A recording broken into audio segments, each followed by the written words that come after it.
से मुक्ति, जीवन मुक्ति का वर्षा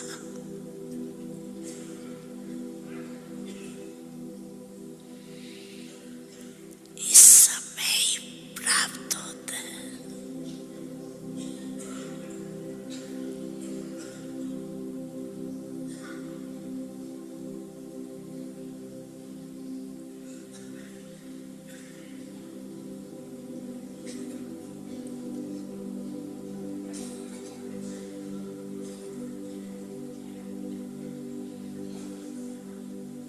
इस समय ही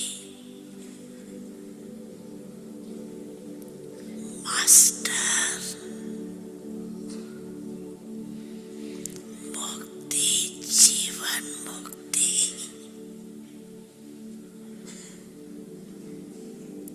दाता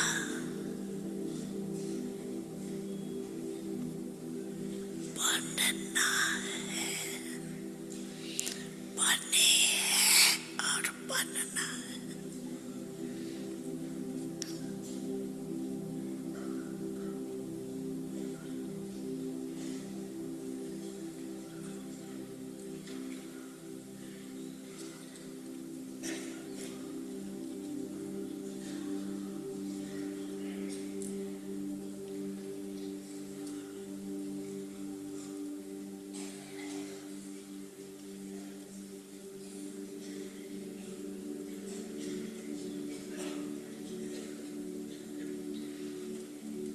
मुक्ति, जीवन मुक्ति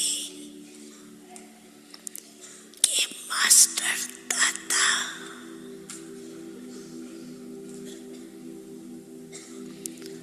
बनने की विधि है।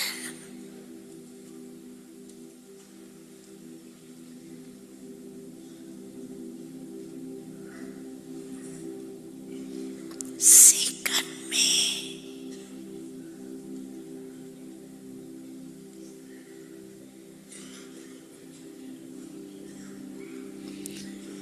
देवान मुक्त बन जाए।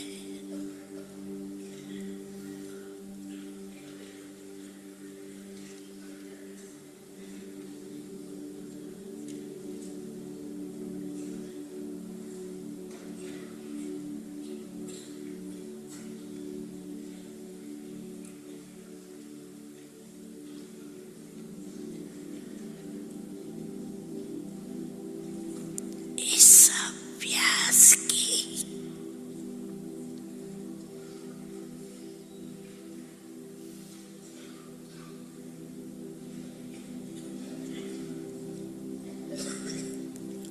अभी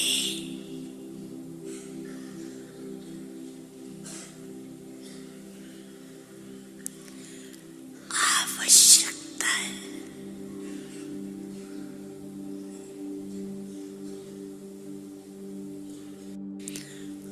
अभी सोच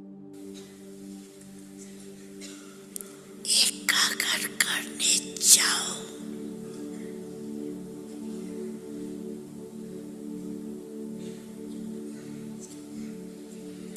वहाँ एकाग्र हो जाए।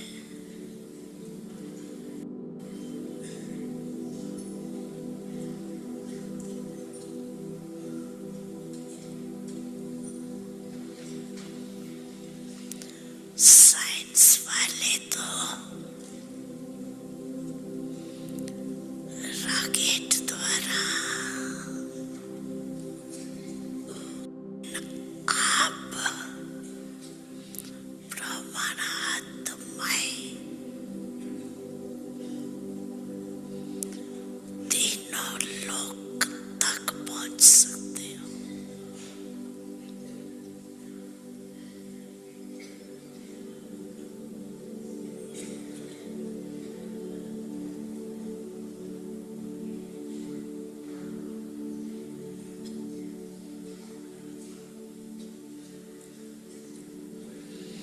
सेकंड में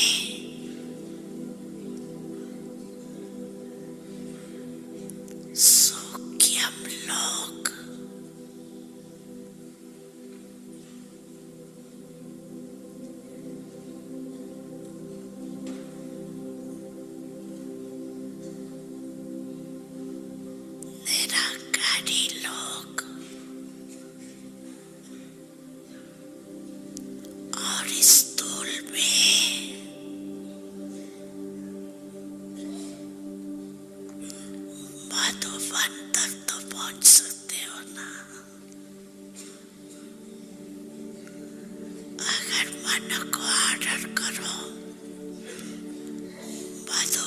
में पहुंचना है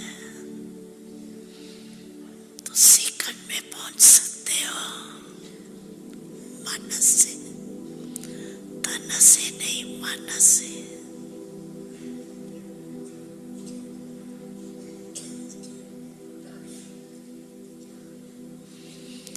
ऑर्डर करो, सूक्ष्म वतन जाना है।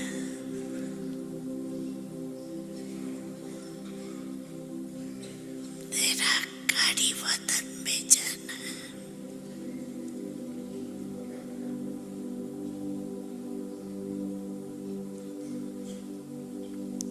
तीनों लोगों में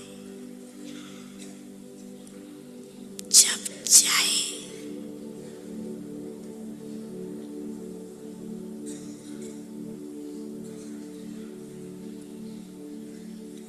मन को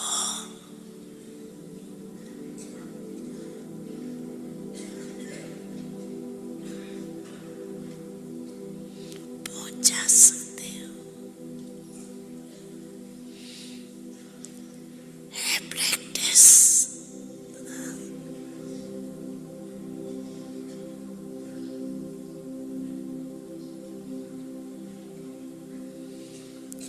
अभी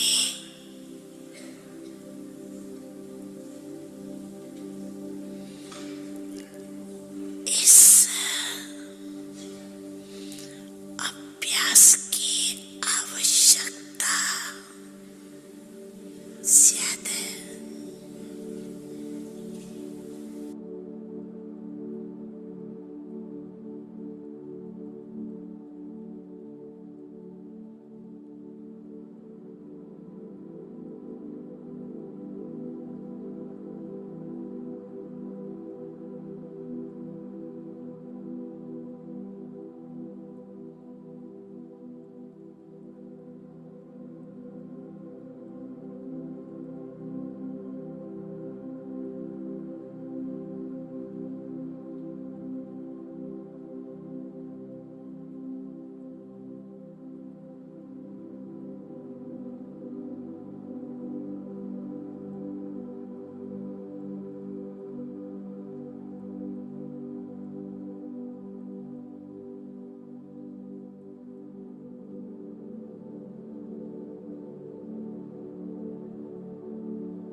पापा कहता है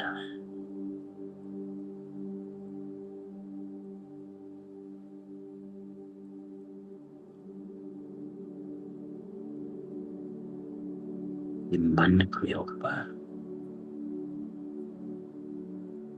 ऐसे कंट्रोलिंग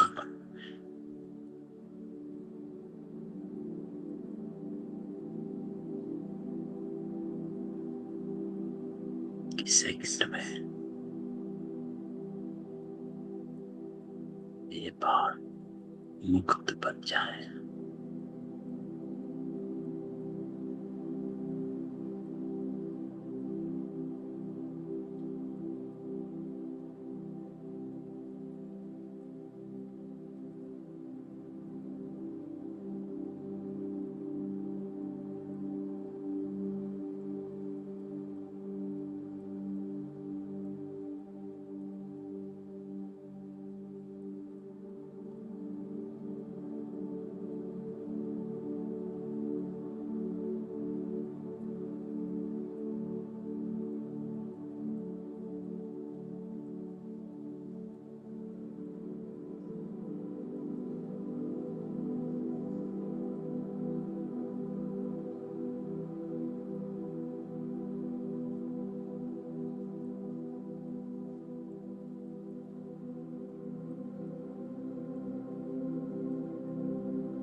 कहता है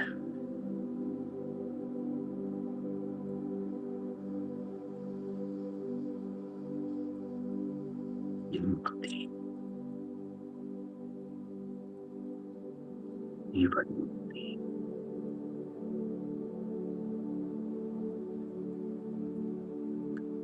दाता बनना है।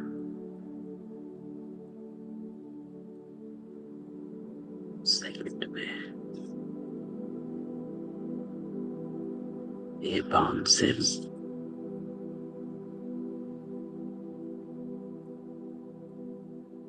जीवन स्थिति का अनुभव कर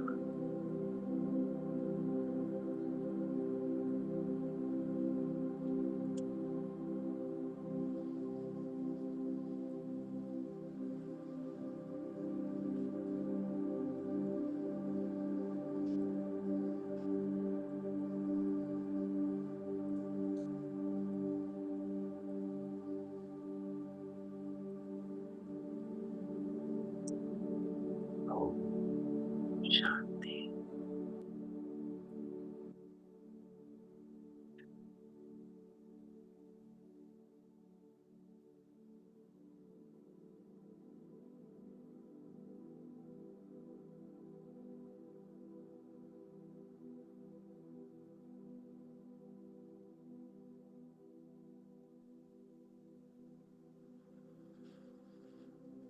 तो बाबा क्या कहता है?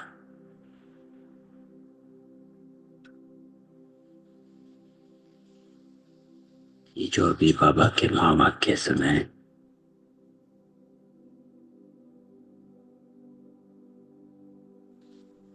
ये बाबा के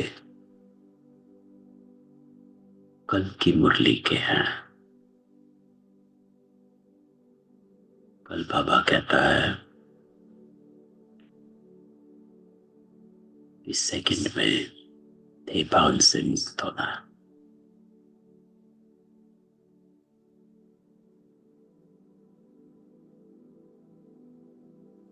तभी आप मास्टर दाता बन सकते हैं।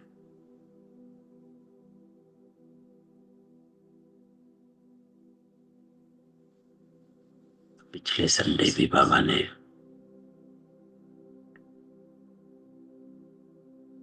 यही कहा, ये दोनों मुरली कनेक्टेड है। बाबा कहता दो स्वरूप को इमर्ज करना है, एक सर्वप्रति रहमदिल और कल्याणकारी, और दूसरा हर आत्मा के प्रति सदा दाता के बच्चे, मास्टर दाता।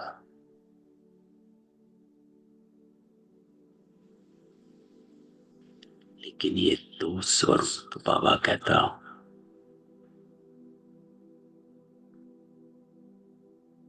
तभी इमर्ज हो सकते हैं। तो स्वरूप इमर्ज होने का अर्थ क्या है? जो बाबा कहता है अपने स्वरूपों को इमर्ज करो। तो बाबा कहता है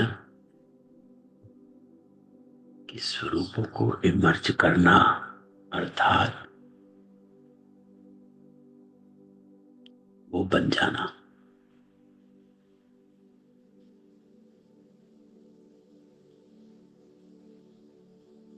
उस स्वरूप का विशेषता क्या है, गुण क्या है, कर्तव्य क्या है, वो विशेषता, वो गुण, वो कर्तव्य अपने में धारण करना, वो बन जाना।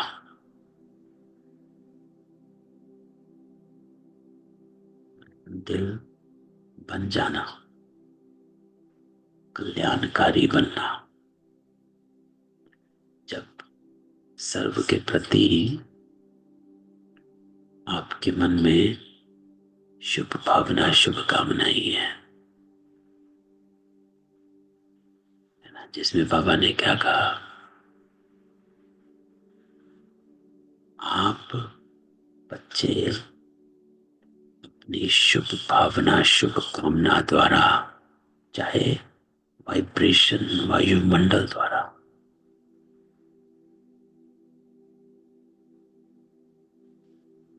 तो आप की जो स्टेज है,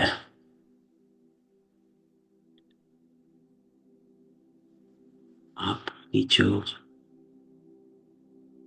हल्कापन है, वो पावर है, वो ही दाता का स्वरूप बन जाती है। इसलिए बाबा ने कहा कि ये दो स्वरूपों को इमर्ज करने के लिए क्या जरूरी है,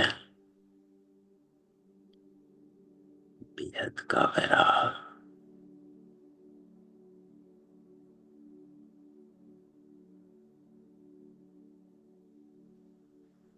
अभी तो दाता बनो, रहम दिल बनो, लेकिन वो तब होगा, रहम तब आएगा जब अपने में बेहद की वैराग्य वृत्ति इमर्ज करो।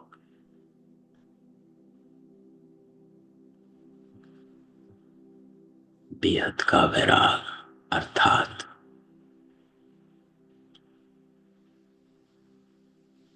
किसी से भी, चाहे वो व्यक्ति है, चाहे वस्तु है, चाहे किसी का संस्कार है, किसी से भी प्रभावित नहीं हो रहे, लगाव नहीं है। जो बाबा कहता है कि बेहद की वैराग्य, छोटी छोटी हद की बातें स्थिति को डगमग करती हैं। कारण क्या, बेहद की वैराग्य वृत्ति कम है और ज्यादा क्या है, ज्यादा बाबा कहता लगाव है, भाव है, झुकाव है, आकर्षण है, विकर्षण है।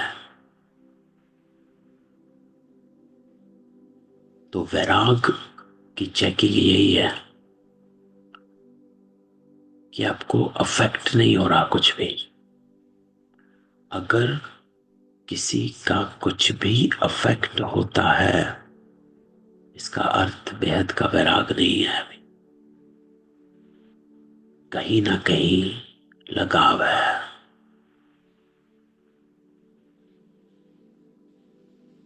तो ये चेकिंग बाबा कहता है, जब बिल्कुल बेहद के वैरागी बन जाओगे,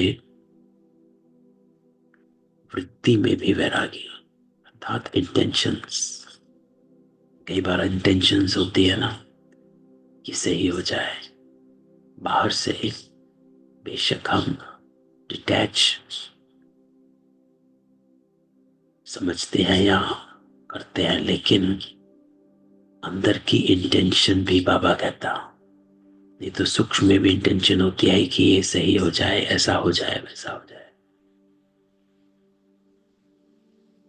बाबा कहता वो सूक्ष्म इच्छा जो है, डिजायर जो है, वो वृत्ति का, इंटेंशन का भाव ले लेती है। तो वृत्ति में भी वैरागी होना है, दृष्टि में भी बेहद के वैरागी,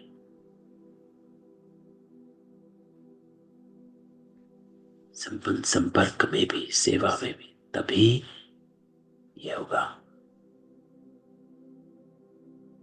संडे को बाबा ने कहा कि अपनी डिटैचमेंट का करो। कौन सी बात आपको हिलाती है, डगमग करती है, तो वो बात का कारण नहीं है, कारण है वैराग की कमी। तो अपनी वैराग्य की स्थिति को पावरफुल बनाओ। ये बाबा कहता है संडे को। सबको अनम्यूट करते हैं।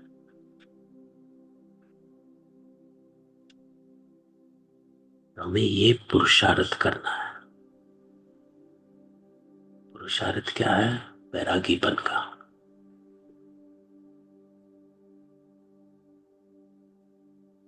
ये एफर्ट है हमारा, ये अटेंशन।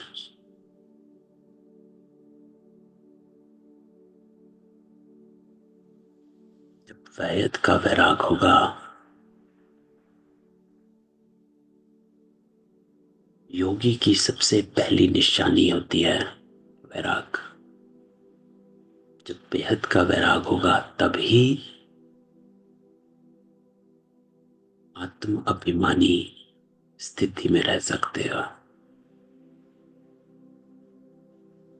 तभी देवान से मुक्त रह सकते हो, तभी सोल कॉन्शियस रह सकते हो।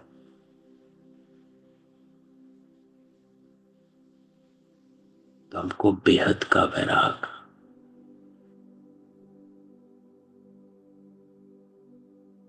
इस पर अटेंशन रखिए।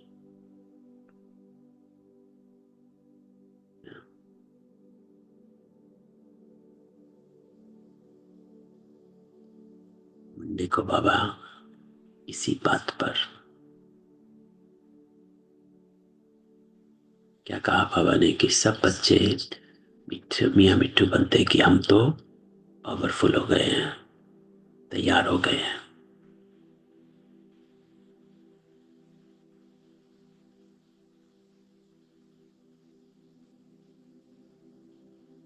लेकिन बाबा क्या कहता है? बाबा कहता है चाहे तुम स्टूडेंट चाहे कितनी मर्जी पढ़ाई कर ले, रिवीजन कर ले, तैयारी कर ले, लेकिन जब पेपर होना है तभी पेपर होना है। जब तक इम्तिहान ना हो तो पास नहीं है। पेपर तो टाइम पर होगा।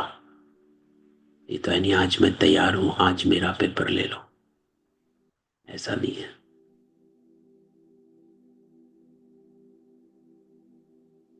अर्थ क्या हुआ कि जब तक बाबा कहता है जीना है तब तक ज्ञान अमृत पीना है। This is a constant journey.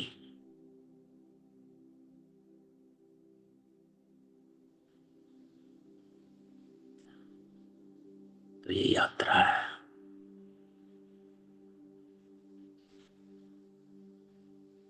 और ये यात्रा का डेस्टिनेशन खत्म तब ही होती है जब पेपर होगा।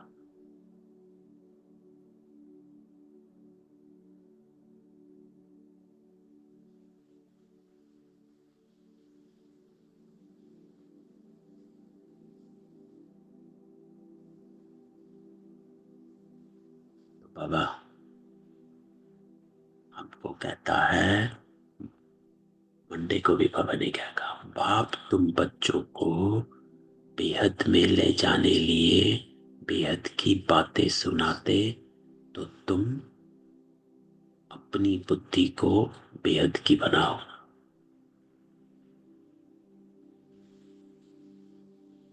तुम बेहद की बुद्धि से जानते हो मेल और फीमेल सब सीताएं हैं, सब रावण की कैद में है ना। आध्यात्मिकता में, स्पिरिचुअलिटी में आ जाओ। रावण की कैद में, बाबा के ज्ञान में रावण क्या है? विकारीपन। तो हर आत्मा किसी ना किसी विकार के वश है, कर्मेंद्रियों के वश है। बाबा हमको इन कर्मेंद्रियों से और इन विकारों से बाहर निकालता है। कर्मेंद्रियों से बाहर कैसे निकालता है? बाबा कहता है सोल कॉन्शियस, आत्म अभिमानी स्थिति में स्थित हो जाओ, तो आप कर्मेंद्रियों के वश नहीं होंगे। और विकारीपन से कैसे बाहर निकालता है? पवित्रता। बाबा कहता है पवित्रता का व्रत धारण करो, तो विकारीपन के कैद से बाहर आ जाओ,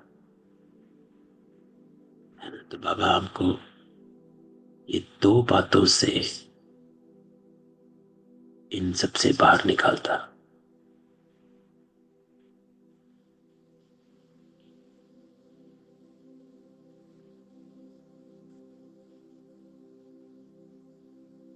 फिर ट्यूसडे को बाबा कहता है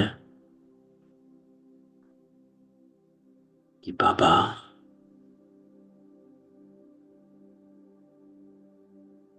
तुम आत्माओं को इंश्योर करते हैं, अमर बनाते। तुम अमर थे, मूल वतन भी अमर लोक है, वहां मरने जाने की बात नहीं, वो है आत्माओं का निवास स्थान।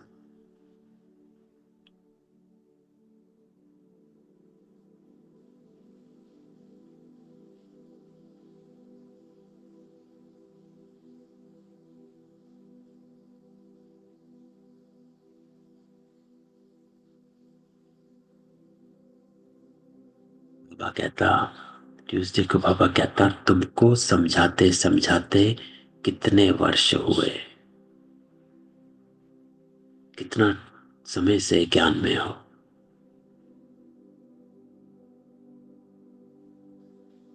तो भी कितने थोड़े समझते हैं।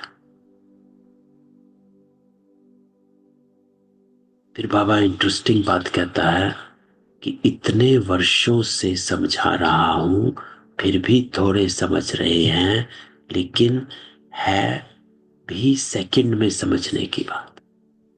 तो अर्थ 1 सेकंड भी नहीं दिया अभी तक बाबा को।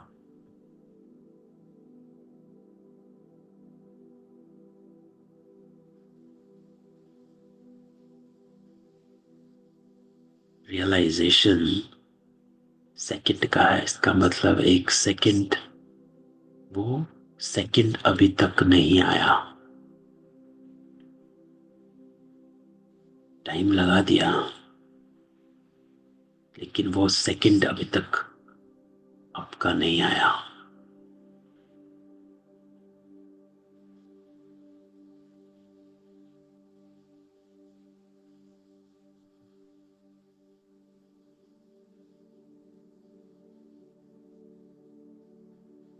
तो सेकंड में समझने की बात क्या है? अगली लाइन, हम आत्माएं जो पावन थी वही आत्मा पतित बनी है, और वही हमको पावन बनना है। और कैसे बनना है? अगली लाइन, उसके लिए स्वीट फादर को याद करना है, और इस याद करने में ही माया का विघ्न आता है।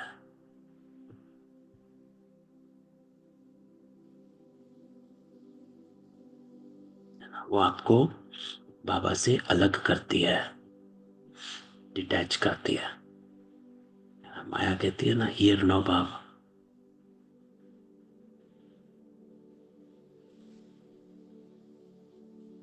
फिर बाबा ट्यूसडे को कहता है, तुम बेहद के वैरागी बच्चे हो।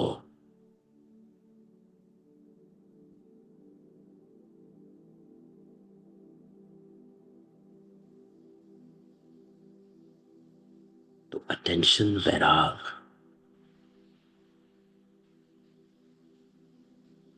तुम्हें इस पुरानी दुनिया में रहते हुए भी इन आंखों से सब कुछ देखते हुए नहीं देखना है। इसका अर्थ क्या हुआ?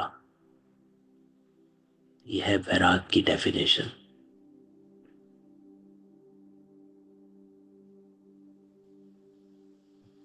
देखते हुए भी कुछ नहीं देखना, इसको कहा जाता है बेहद का वैराग।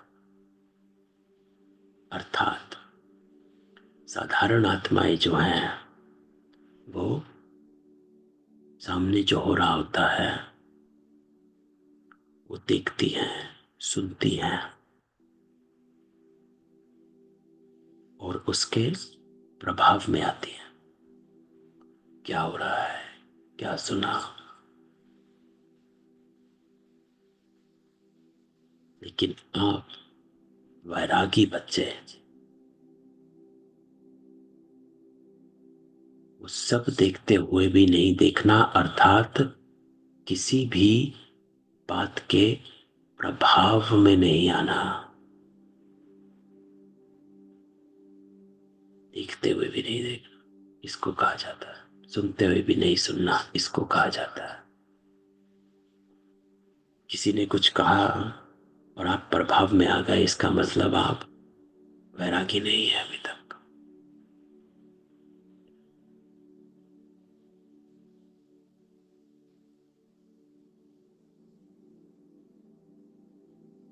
वैराग लेकर आना, क्योंकि बाबा का ज्ञान, तीन बातें जो बाबा कहता है, भक्ति, ज्ञान और वैराग।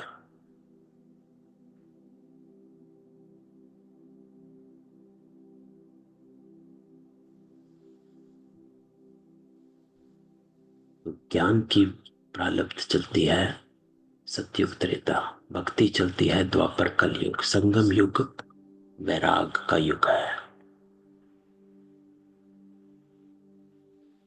तो आप अपने को अगर संगम युग में समझते हो तो वैराग्य वृत्ति इमर्ज करनी है।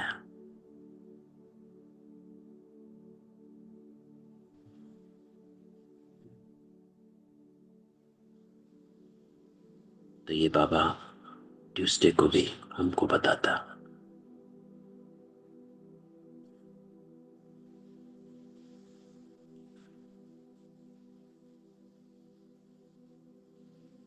फिर बुधवार को फिर बाबा हमको वैराग की तरफ ले जाता है, लेकिन दूसरे एंगल से। दूसरा दृष्टिकोण क्या है कि अपनी अवस्था देखो। मेरी एक बाप से ही दिल लगती है या कर्म संबंधों से दिल लगी हुई है? बाबा से दिल लगना अर्थात श्रीमत पर चल रहे हो या फिर लोक मत पर चल रहे हो, पर मत पर चल रहे हो, मन मत पर चल रहे हो।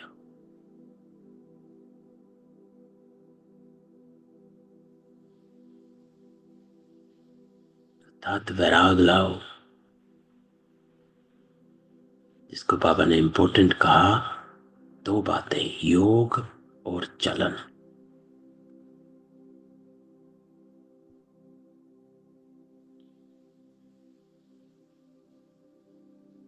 इस दो का पोता मेल चेक करना रोज। तो इस मुरली के बाद सबने चेक किया।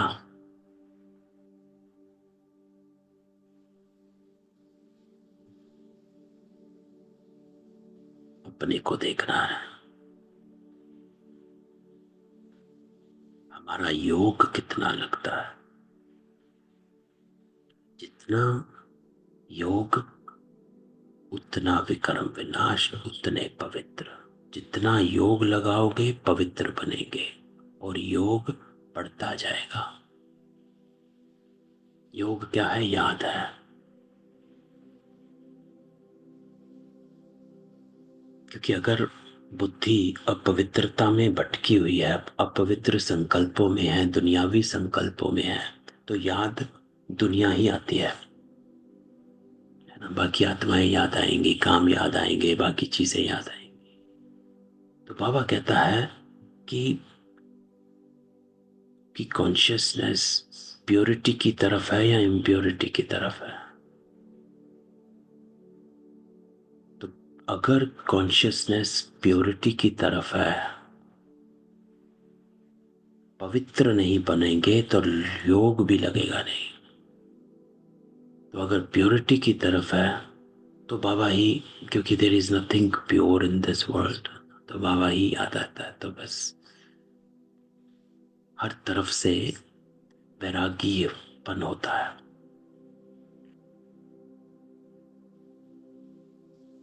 अपने से पूछना चाहिए, मेरा दिल शिव बाबा से है या देहधारी से, कर्म संबंधियों आदि से है। माया तूफान में तो बच्चों को हिलाएगी ना। खुद भी समझ सकते हैं मेरी अवस्था कैसी है। शिव बाबा से दिल लगती है या देहधारी से, कर्म संबंधियों आदि से है तो समझना चाहिए हमारे विकर्म बहुत हैं जो माया खड्डे में डाल देती है।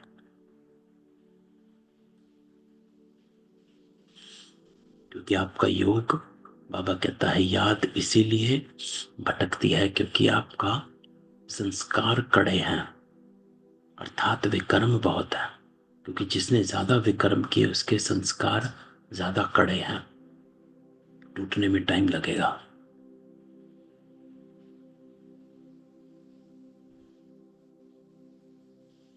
तो इसीलिए बाप डायरेक्शन देते हैं, अगर पुण्य आत्मा बन ऊंच पद पाना चाहते हो तो उसमें पवित्रता है फर्स्ट, प्योरिटी।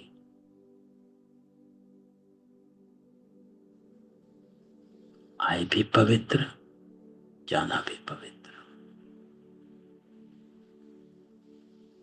तो सदैव अपने दिल से पूछना, हम कितना बाप को याद करते हैं, हम क्या करते हैं।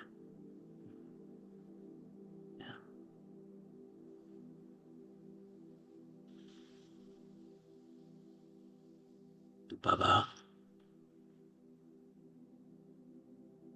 वेडनेसडे को हमको इस हिसाब से वैराग कहता है।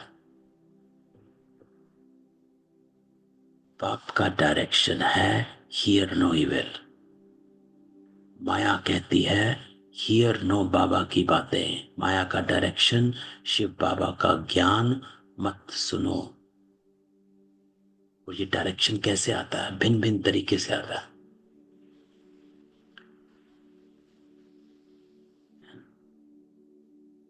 आसपास के वायुमंडल से आता है, वातावरण से आता है, जिन मित्र संबंधियों से कनेक्शन में रहते हैं उनसे आता है, जहां लगाव ज्यादा है वहां से आता है। मन करता है यहां ये करे वहां वो करे। तो यही है, बाबा ने तो दूसरा कहा है। तो माया का डायरेक्शन, शिव बाबा का ज्ञान मत सुनो। ऐसा जोर से माया चमाट मारती जो ज्ञान बुद्धि में ठहरता नहीं है। श्रीमत जो कही हुई है, जो याद है वो उड़ जाती है।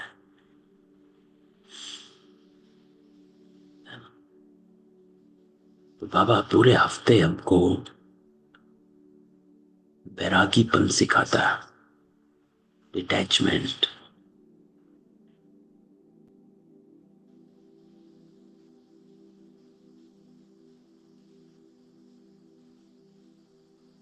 फिर वीरवार को भी बाबा ने ही कहा, बाप का डायरेक्शन, तुम किसी साकार व आकार को याद ना करो, एक बाप को याद रहे तो ही विक्रम विनाश हो। तो मूल बात इस पूरे हफ्ते की यही रही कि अपनी चेकिंग करो कि बेहद के वैरागी कितने बने हैं।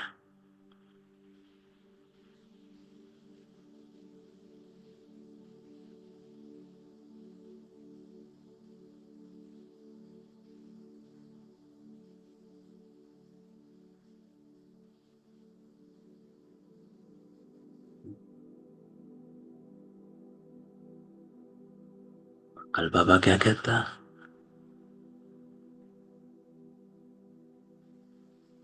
कि the mercy on the self is, अपने ऊपर रहम करो कि बाबा जो मत देता है उस पर चलो, नहीं चलोगे तो बाबा कहता है दुख हो, उदास। क्यों? क्योंकि कलयुग है। जो बातें आपको आज सुख दे रही हैं वही बात कल दुख दे देती है।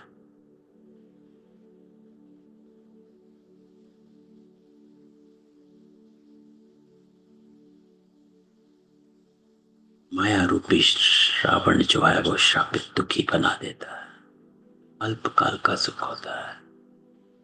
आज जिस संबंधी से आपकी बड़ी अच्छी चली, कल वहीं से कोई बात हो जाती है।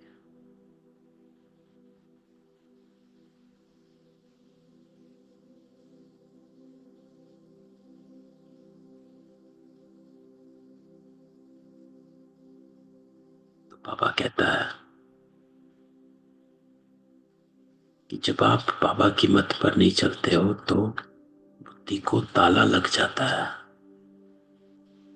आपकी इंटेलेक्ट जो है क्लोज हो जाती है, समझ नहीं आएगा, श्रीमत पर नहीं चल पाएंगे।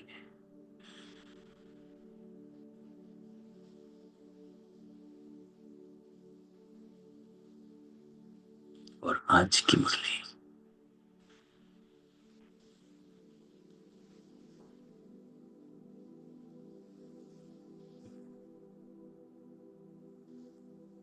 आज की मुरली बाबा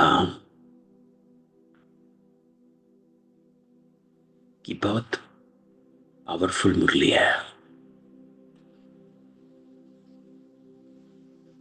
इसमें बाबा कहता है कि मेरे बच्चे तो सभी हैं,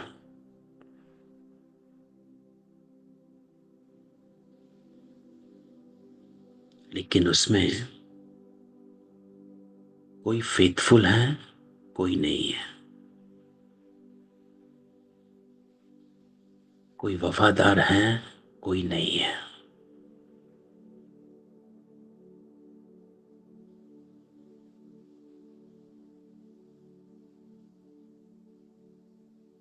बाबा के वफादार रहना,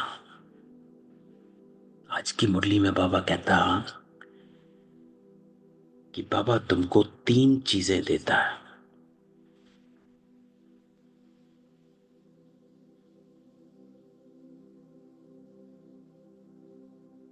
एक क्या है? ज्ञान, ज्ञान की अथॉरिटी, ये बहुत इंपॉर्टेंट है। आज सवेरे भी क्लास में इसी के ऊपर ज्यादा बात हुई थी कि शिव बाबा हमको आदि मध्य अंत का ज्ञान देता है, लेकिन जब बाबा हमको ज्ञान सुनाता है तो don't listen to the gyan as it is a history. उस ज्ञान को हिस्ट्री की तरह नहीं सुनना कि अच्छा सतयुग था, अच्छा त्रेता था, अच्छा देवताएं थे। नहीं, वो ज्ञान बाबा हमको हमारी पहचान के लिए देता है।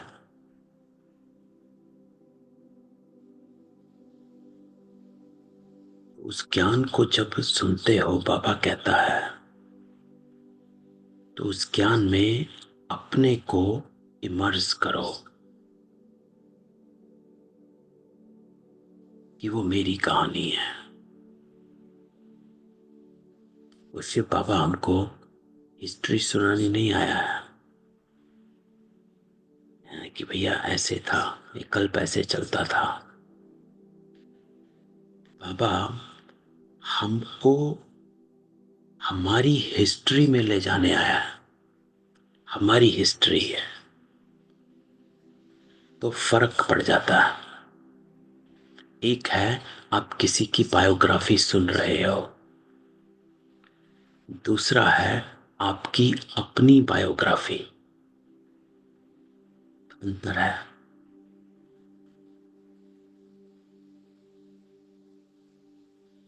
तो ये आपकी बायोग्राफी है। आज बाबा हमको इस बात की अहमियत को, इम्पोर्टेंस को समझने को कहता है। अब तुम तो भक्त नहीं हो, है ना। ये तो आपको कहानियां नहीं सुननी है और किसी और की कहानी भी नहीं सुननी है। भक्त क्या होते हैं? महिमा, महिमा के लालसी होते हैं। उनको महिमा सुनने की बड़ी इच्छाएं होती हैं, अच्छा लगता है। तो हम भक्त तो नहीं है। तो जो बाबा हमको हिस्ट्री, ज्योग्राफी, सृष्टि चक्र सुनाता है, ये कोई महिमा नहीं किसी और की। अगर वो वृत्ति है तो भक्त की वृत्ति है।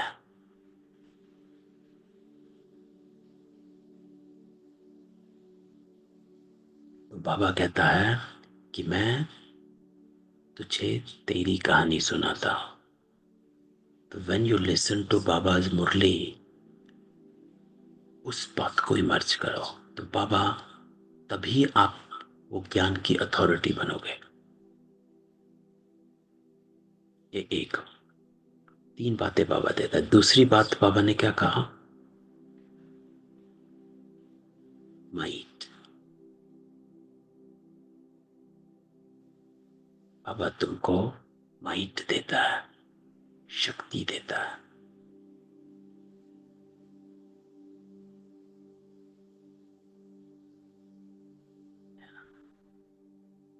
इसलिए शिव शक्ति कहा जाता है। शिव शक्ति से ना हो। शिव शक्ति अर्थात पावरफुल आत्मा, अर्थात वफादार।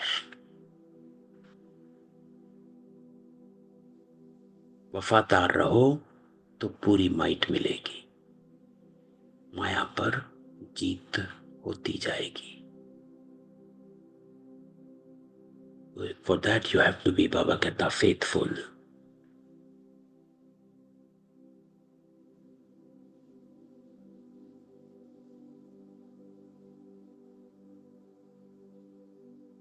फेथफुल अर्थात एक बाबा की बात को सुनने वाले,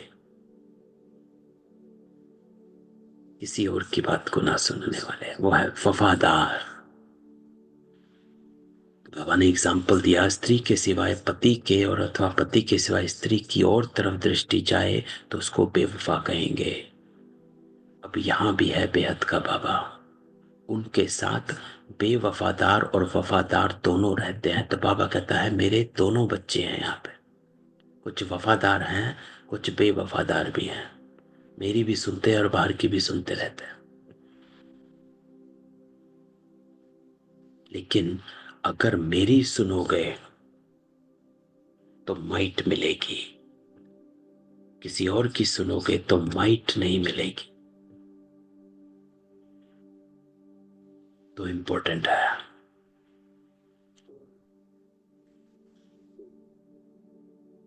तो बाबा हमको ज्ञान, शक्ति। और तीसरी बात, योग।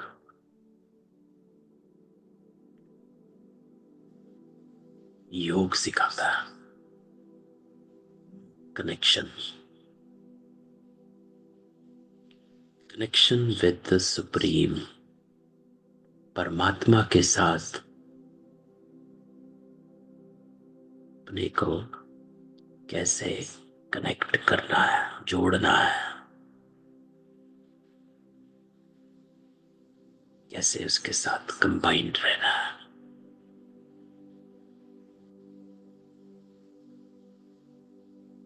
और ये तीनों बातें बाबा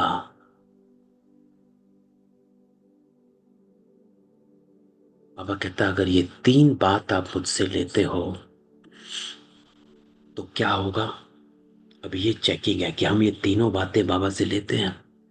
उसके लिए आप अगर तीनों योग बात है तो निर्भय हो जाओ।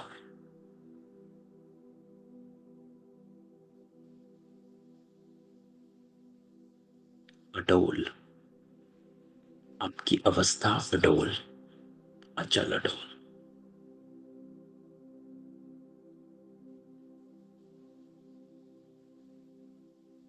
और तीसरा, योग युक्त रहोगे, इन कांस्टेंट रिमेम्बरेंस विद बाबा।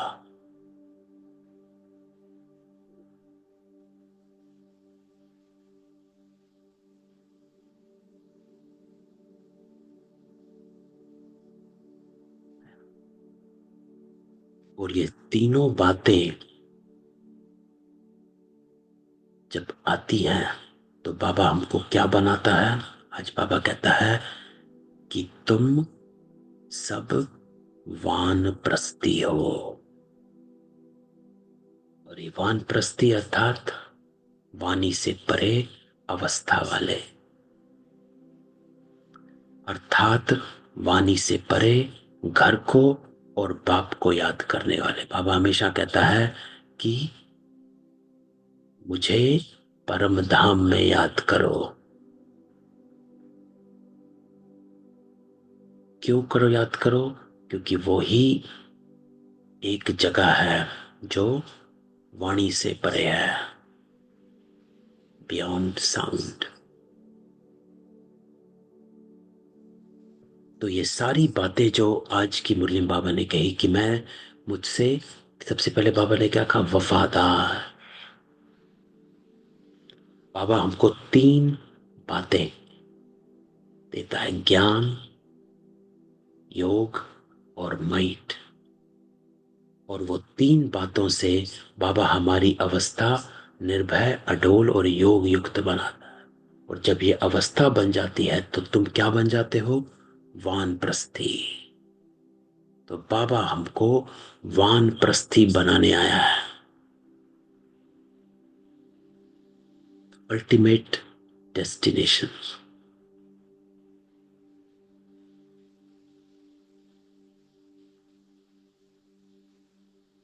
तो हम वाणी से परे अवस्था वाले, ये है। और ये कनेक्टेड है बेहद के वैराग से। क्यों? क्योंकि तुम वानप्रस्थ हो गए हो तो तुम्हें किसी चीज की इच्छा नहीं रहनी चाहिए। इसलिए बाबा ने कहा इसके सिवाय और कोई तमन्ना नहीं, नो डिजायर, इच्छा मात्रम अविद्या। वानप्रस्थ बेहद के वैरागी हो गए। हमें ये चाहिए, कपड़े चाहिए, वो चाहिए। बाबा ने एग्जाम्पल दिया है। इसी को देही अभिमानी अवस्था कहते हैं।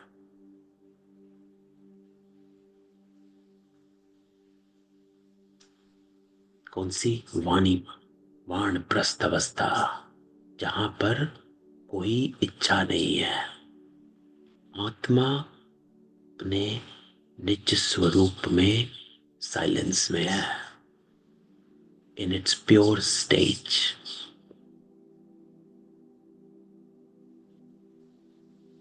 देही अभिमानी बनना पड़े भगवान के बच्चों को तो माइट चाहिए, और वो तब होगी जब हम वानप्रस्थ। तो ये आज की मुरली का जो मक्खन होता है ना, कि मुरली को घोटना है, अपनी घोट तो नशा चढ़े, ऐसा घोटो कि नशा चढ़ जाए। बाबा के बच्चे बनने का है, चढ़ा नशा। चलो, किसी का कोई क्वेश्चन हो?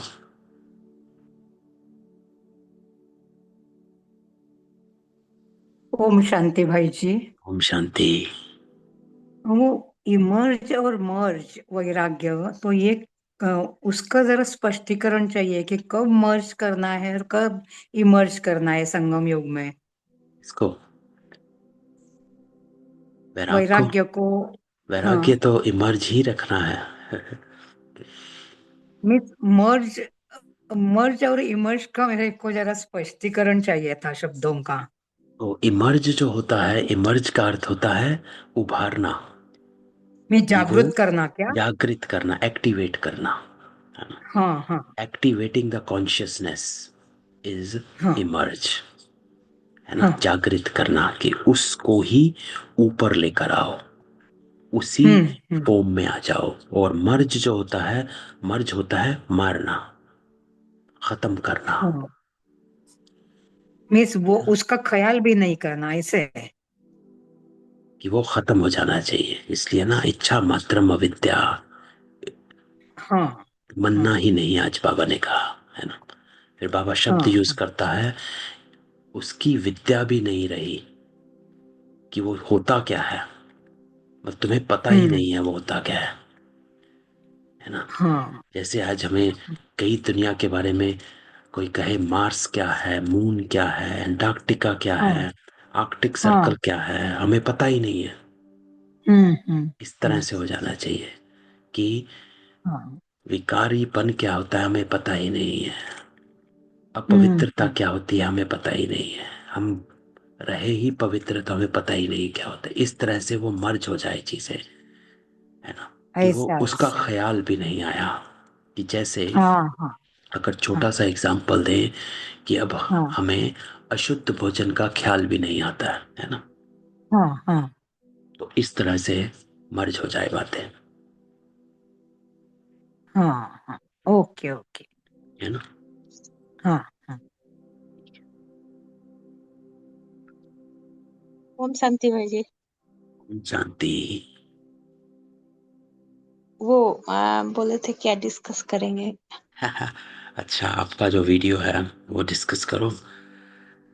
कैसा लगा, मतलब जैसे कैसा लगा, मतलब जैसे कि सच्चाई कितना लगा, मतलब वो क्लियर।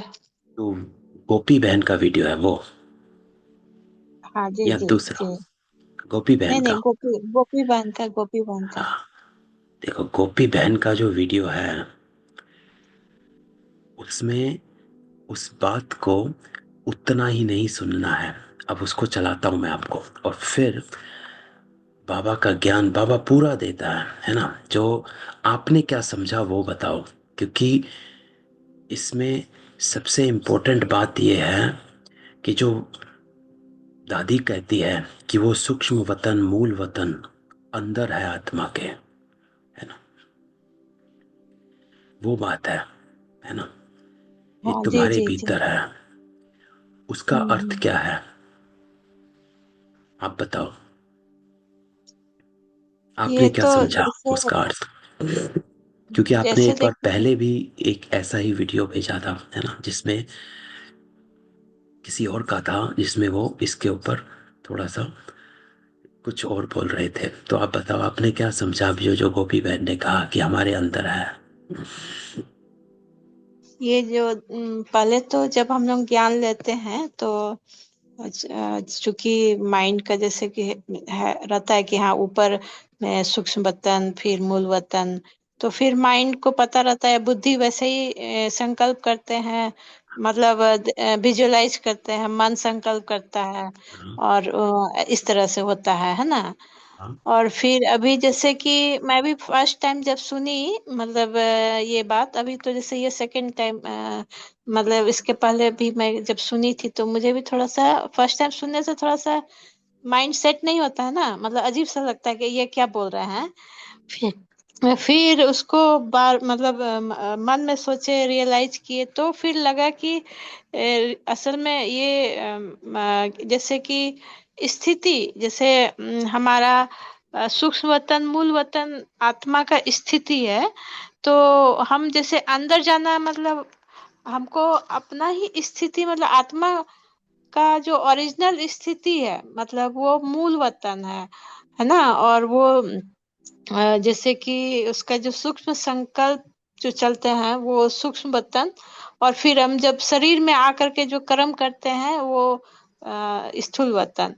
तो ये हमारा स्थिति है, लेकिन क्या है कि ये स्टार्टिंग में ही अगर किसी को ये सब बात बताने से उनका बुद्धि में बैठेगा नहीं, तो इसलिए वो पहले ऐसे से बताते हैं, ऐसे से जाना है। फिर वो जब नहीं, समझ में आ जाता है तो फिर हमको समझ में आता है हमारा स्थिति तो क्या है। तो इसलिए दो अंदर बातें। जाना, मतलब ये मैं समझी, जो बताइए नहीं, आपको। दो हाँ। बातें हैं। देखो, हाँ। दो बातें ये हैं कि ये मुरली जो बाबा की बुधवार की है, नहीं सोमवार की है, 15 तारीख की। 15 तारीख की मुरली में भी बाबा ने क्या कहा, 3 फ्लोर है। मूल वतन है फर्स्ट फ्लोर, सूक्ष्म वतन सेकंड, और ये है थर्ड फ्लोर, स्थूल वतन, हम्म। है ना। फर्स्ट फ्लोर में आत्माएं रहती हैं। हम्म। तो पहली बात यह है कि ये 3 लोक हैं, और तीनों लोक होते हैं। बाबा कहाँ रहता है? परमात्मा वहां रहता है। सब आत्माएं कहाँ रहती हैं? वहां रहती हैं। जब सतयुग होगा तो सिर्फ 9 लाख आत्माएं सतयुग में होंगी, बाकी कहाँ है? मूल वतन में होंगी, वहां रहेंगी। परमात्मा कहाँ रहता है? सूक्ष्म वतन तक, संगम युग तक वहीं पर है। पहली बात यह है कि ये तीनों वतन है ना। इस चीज को नहीं, कंफ्यूज नहीं होना इसमें कि 3 वतन नहीं है। बाबा कहता है मुझे मूल वतन में याद करना है। अब आपकी दूसरी बात को लेकर आते हैं, जो गोपी बहन ने कही कि अंदर स्थिति जो है ना, आत्मा की।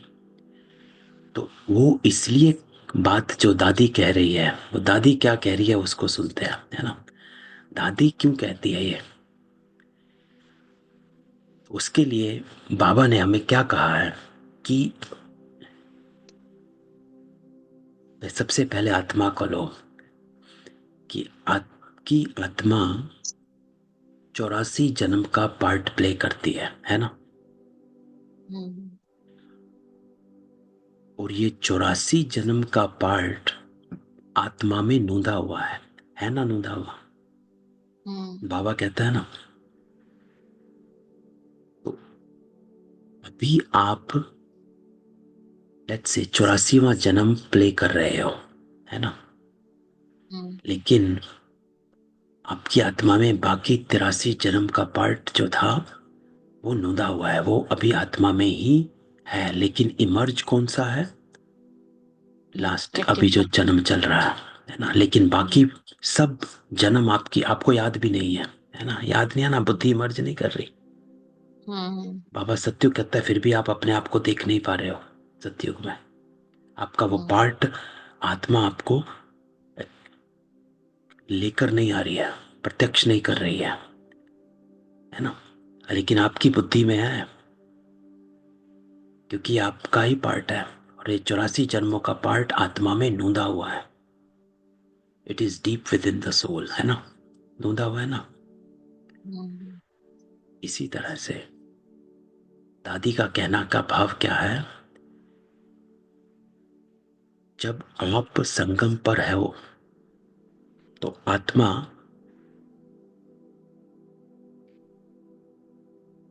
ब्राह्मण सो फरिश्ता है ना। फरिश्ता कहाँ होता है? सूक्ष्म वतन। सूक्ष्म वतन जो बाबा कहता है ना, आपकी सूक्ष्म वतन, सूक्ष्म वतन होता है कि अपने फरिश्ता स्वरूप को इमर्ज करना, उस स्थिति को फील करना। सूक्ष्म वतन, वतन को फील नहीं, उस स्थिति, अपनी आत्मा के फरिश्तेपन को। और मूल वतन में आप निराकारी स्थिति में आत्मा रहती है, रहे हुए हो।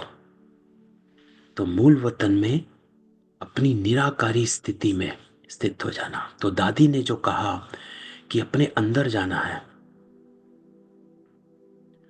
अंदर जाने का अर्थ ये हुआ, क्योंकि हमारी जितनी भी योग की क्लास हैं बहन, शुरू से अंत तक, और क्लास में हमारा यही रहा,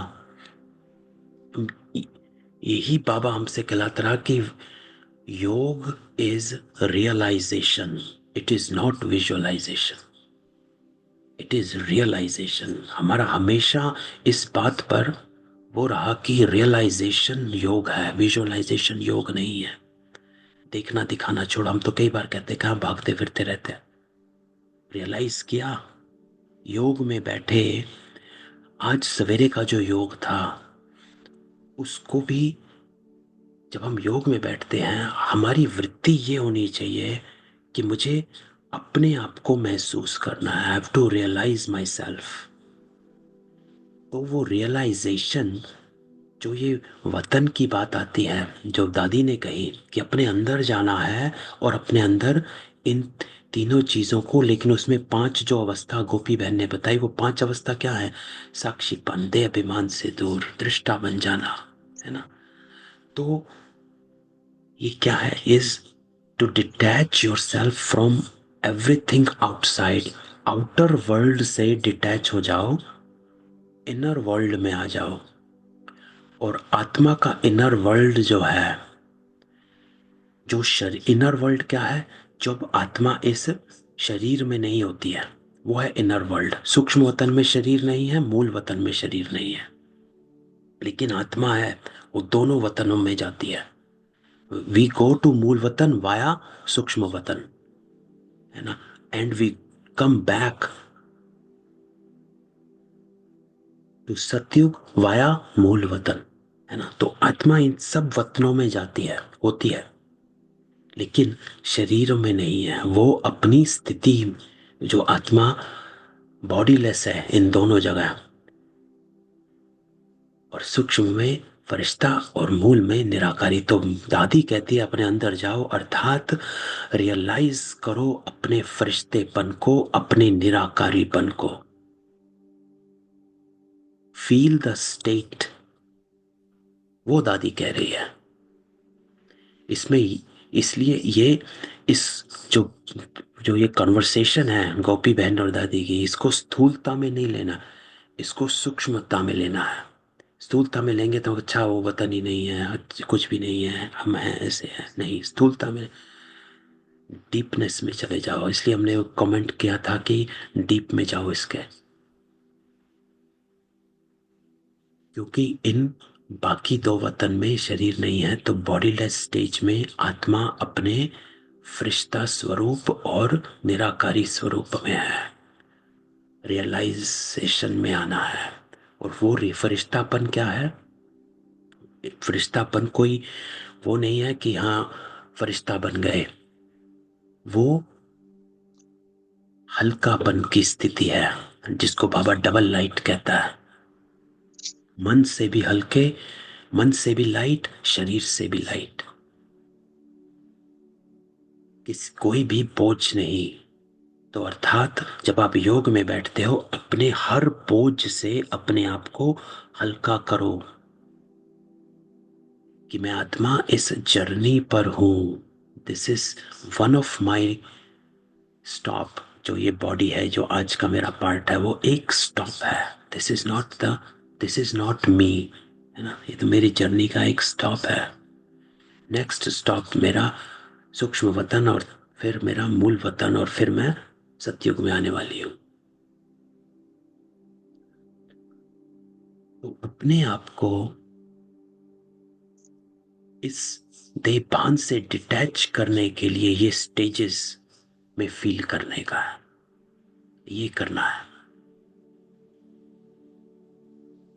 जी भाई जी। मुझे।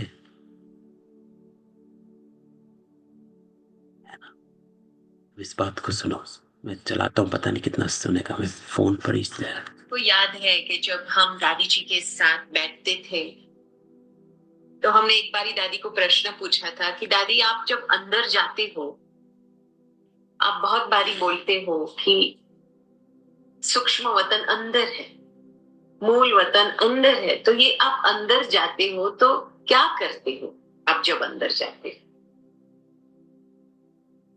तो मुझे दादी की बात बहुत अच्छी लगी कि पूरा हमारा जो एक्सपीरियंस है वो आत्मा के अंदर है।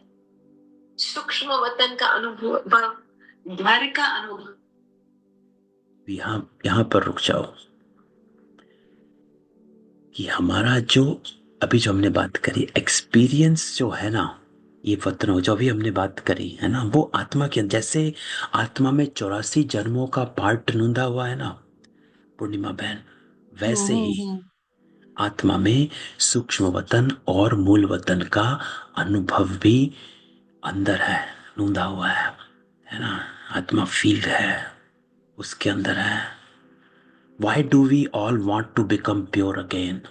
हम प्योर क्यों फिर से बनना चाह रहे हैं? क्योंकि हमारी आत्मा के अंदर वो प्योरिटी, वो हमको खींच रही है कि मुझे फिर से प्योर बनना है। और हमारा जो देह भान है ना, वो हमको इम्प्योरिटी की तरफ आज भी लेकर चले जाता है। क्योंकि शरीर की जो चाहना है वो इम्प्योर चाहना होती है हमेशा। देह की जो भी चाहना है, अगर देह की कुछ भी है, बॉडी इज ऑलवेज इम्प्योर।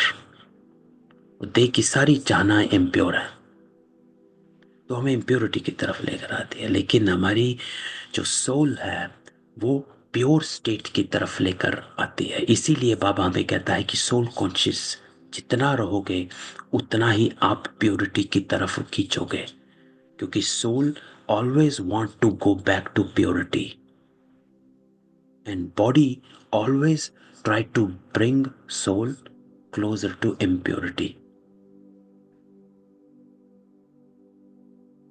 तो प्योरिटी खींचती है, ये बात है ना। इसीलिए जो दादी ने कहा अंदर है, वो अंदर अनुभव है इस चीज का।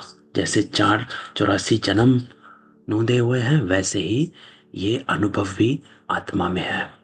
होगा ही, क्योंकि हम गए हुए हैं, है ना। हम सूक्ष्म वतन के थ्रू ही हम मूल वतन जाते हैं, वहां रहते हैं जब तक हम सतयुग में नहीं जाते हैं, है ना।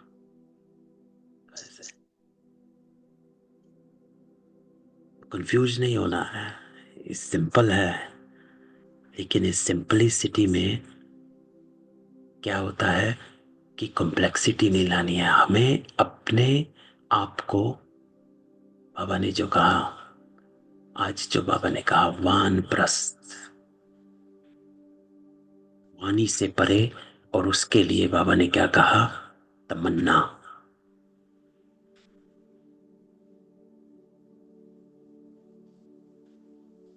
तमन्ना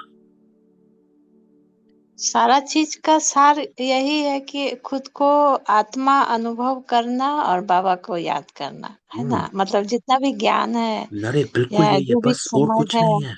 मेन वही है कि आत्मा को फील हाँ। करना और बाबा के याद में रहना हम्म, और कैरेक्टर से डिटैच रहना। हाँ।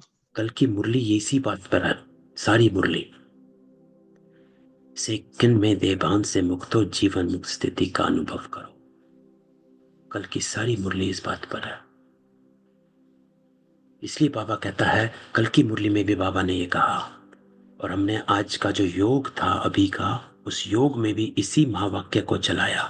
बाबा कहता है, सेकंड में सूक्ष्म लोक, निराकारी लोक और स्थूल में मधुबन तक पहुंच सकते हो ना।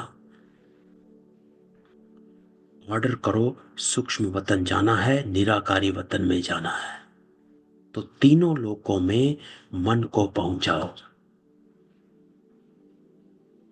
Feel the stage. जब आप सूक्ष्म वतन में होते हो, उस स्थिति को फील करना, उसको कहते सूक्ष्म वतन जाना। मूल वतन जाना, उस स्थिति को, निराकारी स्थिति को इमर्ज करना, उसको मूल वतन जाना। स्थूल में नहीं जाना, लेकिन उस स्थिति को जाना है। क्योंकि स्थूल में तो जब हम जाएंगे तभी जाएंगे जब बॉडी से निकलेंगे,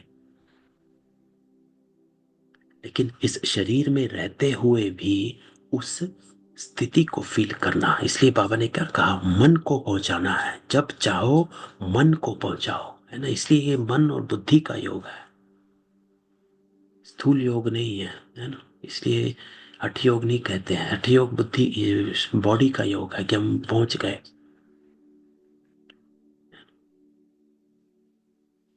तो ये है।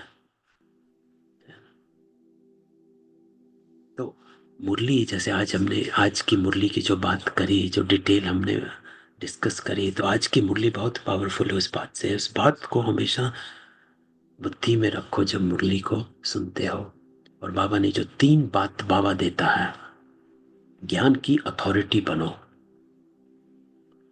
और माइट बाबा से लेनी है तो वफादार बनो, अर्थात तो उसकी श्रीमत पर चलो। और योग, और तीनों बातों से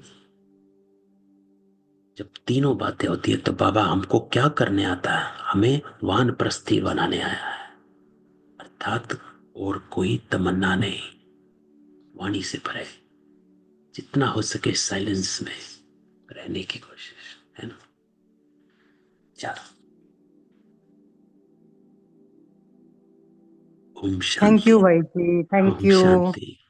बहुत ओम अच्छा शांति। समझा दिया आपने। अच्छा, बाबा की क्लास है भाई, जो जो इमर्ज होता रहता है, होते रहते हैं, है ना। मीन्स इतना स्पष्ट होने के बाद ही समझता है, मेरे को लगता है बाबा, ओम शांति भाई जी। नहीं तो कंफ्यूजन हो जाता है। कंफ्यूज नहीं होना है ना? ये है। हाँ, और संगम युग में ही हमें सूक्ष्म वतन है ना, संगम युग में संगम ही। पर ही है। हाँ, संगम पे ही है। हाँ हाँ। ओम शांति। ओम ओम शांति। शांति भाई जी। हम्म। ओम शांति।